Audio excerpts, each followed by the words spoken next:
There are sociological benefits, obviously, because we're in relationship to one another. We work with one another, we live with one another, and so that is the sociology of life. And then we have our health. You know, all of us have a body that's running around here on the planet, and our beliefs actually affect our bodies, whether we realize it or not. Everything that we think becomes manifest. And so if we are thinking toxic thoughts, and if we're thinking things that are negative, our body is actually producing chemicals that shut us down and start disease processes. We move into the fight or flight, the stress response, and so that stress response is one of the big pieces that really shuts us down. And other benefits would be how we interact with people at work. That would get back into sociological aspects perhaps, but a lot of people don't see sociology and work in the same context. But you know, our work lives are such a big part of where we spend our energy every day.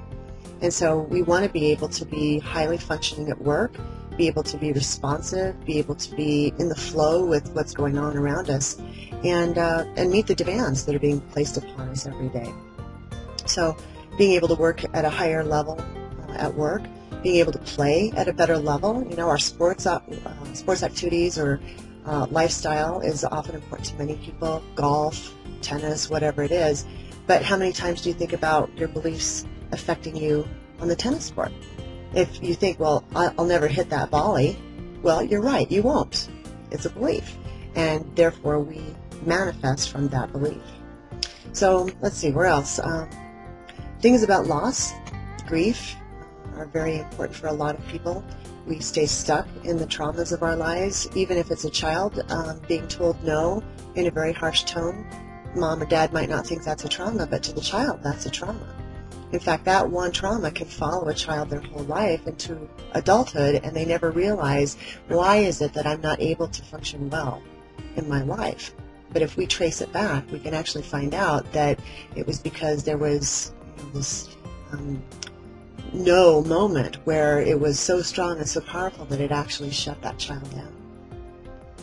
So then this gets us into the whole realm of how do these beliefs get there in the first place? You know, the beliefs are embedded in us by our society, by education, by parents and other authority figures that we trust and are around.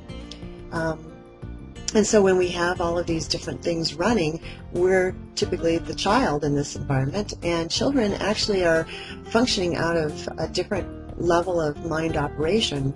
They're functioning in the world of theta up until about age 6. And in the theta zone, we're just sponges.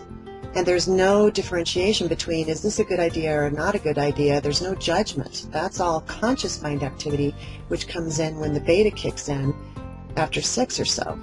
So we're just sponges, soaking all of this stuff up. Once we move out of that 6-year-old time frame and we get into the beta activity, then we start bringing on the consciousness of, wow, you know, Mom must be having a bad day if she acted like that, or, you know, Dad's really grumpy, I'm going to wait and ask my question later, you know, because we've learned to evaluate and judge these things a little bit more. And we get more and more skilled at that as we get older, obviously. And so